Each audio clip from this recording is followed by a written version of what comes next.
They say small towns have their secrets, but sometimes it is the ones everyone knows about that are the most dangerous.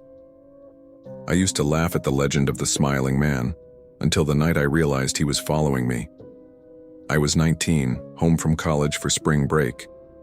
My hometown was nothing special, just a cluster of brick storefronts, flickering street lamps, and streets that emptied the moment the sun went down. Main Street was the heart of it, though at night it felt like the veins of the place had dried out. Quiet, hollow, too still. Everyone knew the story.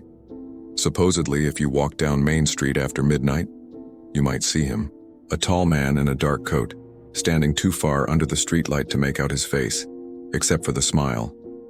That smile was always there, wide and fixed, like it was painted on. The part that made it worse was that he never blinked. If you saw him, the rule was simple. Keep walking. Don't talk. Don't run. Pretend you didn't notice him, and eventually he'd vanish. I didn't believe it, of course. Ghost stories spread because people get bored. But one night, out of pure arrogance and boredom, I decided to test it. It was a little past 12:30 a.m. I had just left a friend's house on the other side of town, and didn't it feel like calling for a ride?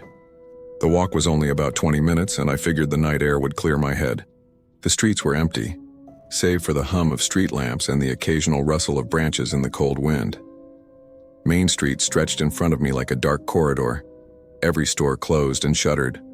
I could smell old pavement, wet from the drizzle earlier that evening. My sneakers echoed sharply against the concrete, the sound bouncing off the old brick walls. For the first few blocks it was uneventful, silent, ordinary, almost dull. Then I saw him. He was standing under the streetlight across the road near the old bookstore that had gone out of business years ago. His back was to me at first, but as I got closer he turned, slowly, deliberately, and I saw his face. The smile wasn't natural. It stretched too far, pulling at his cheeks until it looked painful. His lips never parted, just a thin, pale crescent that seemed carved into place. And his eyes, wide, unblinking, reflecting the lamplight like glass marbles, never left mine. I froze mid-step, my heart pounding so hard I could hear it in my ears. For a second I considered calling out, asking if he was okay, but something deep in my gut screamed not to. So I did the only thing I could. I kept walking. At first I thought I was imagining it, but as I passed, I heard the soft scrape of footsteps behind me. Slow, measured. Not close enough to be threatening, but close enough to be deliberate. I tightened my grip on my phone in my pocket. My throat was dry and my breathing felt too loud. Every time I quickened my pace, the footsteps matched it. Never rushing, never lagging, just steady. I reached the next intersection and forced myself to glance back. He was there, under the next streetlight, still smiling, still staring. The glow cast shadows over his face, stretching the grin until it seemed inhuman. Panic clawed at my chest. I pulled out my phone, turned on the camera, and without stopping, I raised it behind me. Through the shaky screen, I saw him. Still following, still smiling. The moment I turned the phone toward him, he stopped walking. Just stood there, locked in place, grin unbroken. But the second I lowered it, I heard the footsteps again. By the time I was halfway home, my legs ached from walking so fast, but I didn't dare stop. I refused to run. Something told me if I did, he'd run too. So I just kept going, pretending I wasn't being trailed by something I couldn't understand. The closer I got to my house, the more I thought I might actually make it. I turned the corner onto my street and risked another glance back. He was there, about half a block away, standing perfectly still beneath the last street lamp before the darkness swallowed the road. I bolted for my front door, fumbling with my keys. My hands were shaking so badly I dropped them twice before finally jamming the right one into the lock. The door slammed shut behind me and I pressed my back against it, gasping. I told myself not to look out the window. I told myself it was just a man, maybe some creep playing into the town's stupid legend. But curiosity won. Peeling back the curtain just an inch, I looked outside. There he was, standing under the streetlight across from my house, His face tilted slightly upward, as if he knew exactly where I was. The smile never moved. The eyes never blinked. I stayed there, frozen, for what felt like hours. Eventually, exhaustion pulled me into a restless sleep. By morning, when I finally worked up the courage to look again, the street was empty. I told myself it was over, that I'd just had a terrifying brush with a local lunatic. But that afternoon my phone buzzed. It was a message from an unknown number, no text, just an image. It was the picture I'd taken on Main Street, only now he was closer and his smile looked wider. The camera doesn't lie. That's what makes it worse, because when I looked back at the dashcam footage, I saw them sitting there, though I swear I was alone. I've been driving trucks for almost 15 years. Nights on the highway don't scare me anymore, not the empty roads or the endless dark. But I'll admit I've heard the stories. Every driver has. Tales of pale children with black eyes who show up at gas stations or roadside diners asking for rides. Nobody admits to giving them one. Nobody, except me. It was early spring, cold enough that the air bit at your lungs. I'd stopped at a small gas station off Route 9, the kind of place that looks half abandoned, with one buzzing fluorescent light over the pumps and a clerk who barely looks up when you walk in. I filled the tank, grabbed a coffee that tasted like burnt plastic, and headed back to the truck. That's when I noticed them. Two kids standing just outside the glow of the light. A boy and a girl, maybe 9 or 10 years old. Their clothes looked wrong, like they were from another decade. The boy wore a collared shirt buttoned up too high, and the girl's dress looked handmade, hem torn. They didn't move. They just watched me. I tried to ignore it. Kids hanging around a gas station at 2 a.m. didn't make sense, but I figured maybe their parents were inside. Still, when I opened the cab door, the girl stepped forward. "Can we have a ride?" she asked. Her voice was flat, almost rehearsed. My skin prickled, but I forced a smile. "Where are your parents?" The boy spoke next, and it made my stomach drop. "We can't go anywhere unless you let us in."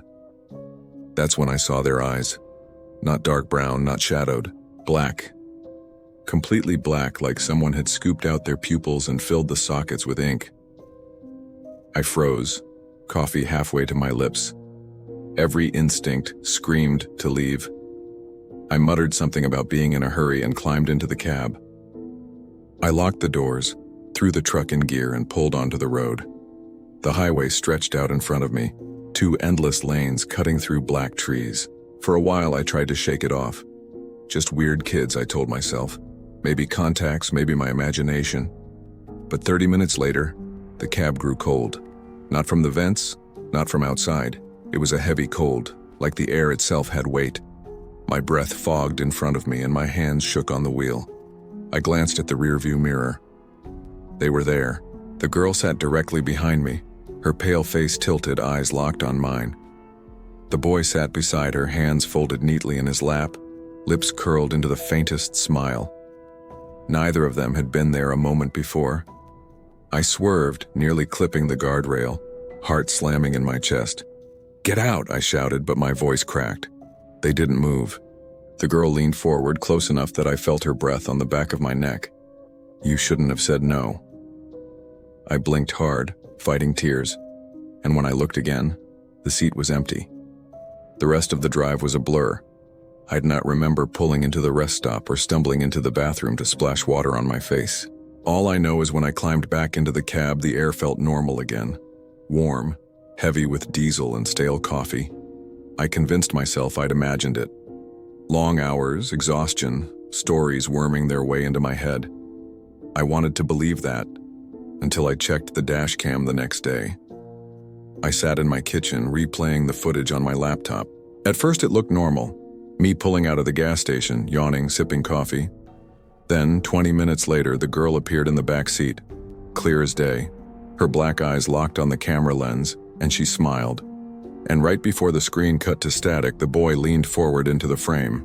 "I told you," he whispered. "We can't go anywhere unless you let us in." They say the highway remembers what the living try to forget. I never believed it, until the night she sat in my passenger seat and refused to leave. It was just past 1 in the morning when I left work. I drive trucks for a small shipping company, nothing glamorous. Just long hours, dead roads, and too much caffeine. That night I was heading back from a late drop-off, taking Route 16 like I always did. The stretch past mile marker 42 was my least favorite. Isolated, no lights for miles, just black trees pressing in on both sides.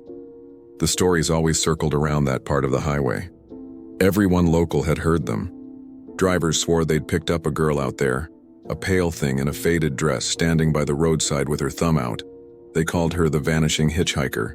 The legend went that if you pulled over, she'd get in, thank you softly, and then somewhere down the road, she'd be gone. Just gone. No sound, no door opening, nothing but empty air where she'd been sitting. I never gave it much thought. I'd been driving that route for years and never saw anything worse than a stray deer. But on that night, as my headlights swept over the faded white numbers of mile marker 42, I saw her. She stood just beyond the sign, still as stone. Her hair was long and dark, her dress old-fashioned, almost like something you'd see in a thrift store from decades ago. She looked real. Not ghostly, not glowing. Just a girl on the side of the road in the middle of nowhere. I slowed down without even thinking about it. It wasn't safe to be out there alone, not at that hour. Maybe her car broke down. Maybe she needed help. When I pulled to the shoulder, she looked up, and for a moment I almost wished I hadn't stopped. Her face was pale, too pale, and her eyes looked heavy like she hadn't slept in weeks. She smiled faintly, but it didn't quite reach her eyes. "Need a ride?" I called through the window. She nodded once, almost mechanically, and slipped into the passenger seat. The air in the cab seemed to shift the second the door shut, colder, heavier. I tried to shake it off. "Where you headed?" I asked. Her voice was soft, almost a whisper. "Home." I nodded, waiting for more. "Where's home?" "Just keep driving," she murmured. I gripped the wheel tighter. Normally, I'd never let a stranger sit there without some kind of explanation, but something in her tone made it hard to argue. It wasn't threatening, just final. For a while, we drove in silence. The only sounds were the hum of the engine and the rhythmic thump of tires over the uneven asphalt. I kept sneaking glances at her. She was staring straight ahead, hands folded neatly in her lap, not moving. She didn't even seem to breathe. I thought about the stories then. The vanishing act, the empty seat. My nerves buzzed as I waited for it to happen. Every mile I checked, half expecting her to disappear the second I blinked. But she stayed, mile after mile, still as a statue. Finally, I cleared my throat. "You from around here?" She turned her head slowly toward me and my stomach knotted. Her eyes looked darker now, sunken. "I used to be," she said. "A long time ago." The way she said it made my skin crawl, like she wasn't talking about years but decades. We passed another sign, mile 48. I knew the route well enough to realize we were way past where the stories usually ended. My grip on the wheel tightened. "You want me to drop you somewhere specific?" I asked. She looked out the window. "You'll know when we get there." Something about that answer made the hair on the back of my neck stand straight. I tried to steady my breathing, but the cab felt suffocating. I could smell something faint now under the usual scent of diesel and stale coffee. It was damp, earthy, like soil after a rainstorm, mixed with something faintly metallic. The unease grew with every mile. I thought about pulling over, about telling her I couldn't take her further, but every time I glanced her way, her face was turned toward me, watching, smiling faintly. At mile 54, she spoke again. "It's close." I swallowed hard. "What is?" "My house." The trees broke then, and I saw an old dirt road branching off the highway. I don't know why, but I slowed. She nodded toward it. "Turn here." The road was narrow, nearly swallowed by the forest. My headlights barely cut through the dark. Branches scraped against the side of the truck like nails on a chalkboard. Finally, the path opened into a clearing. At the center stood a house, or what was left of one. The structure was collapsed in places, eaten by rot. Windows shattered, roof sagging, porch swallowed by weeds. It hadn't been lived in for decades. "This is it," she whispered. My heart hammered. "No one lives here." She turned to me fully then, and her smile widened. Too wide. Her teeth were small, perfectly even, but her lips stretched unnaturally, like skin pulled too tight. "I do." The air in the cab plummeted, a sharp, icy cold that made my breath fog. I blinked hard, and for the briefest moment she wasn't sitting. She was slumping, her body twisted at an unnatural angle, skin gray, dress stained dark at the hem. Her hair hung damp and matted, and her eyes were not eyes at all, but hollow black sockets staring straight through me. I jerked my gaze away, and when I looked back, she was gone. The passenger seat was empty. My entire body shook as I slammed the truck into reverse and tore out of there, gravel spitting under the tires. I didn't stop until I hit the main road again, my hands numb on the wheel. When I finally looked at the seat beside me, my stomach dropped. Resting there, neatly folded, was her dress. Faded, torn, stained with something so dark I didn't want to think about it.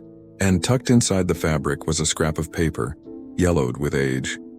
In careful, uneven handwriting, it read, "Thanks for taking me home.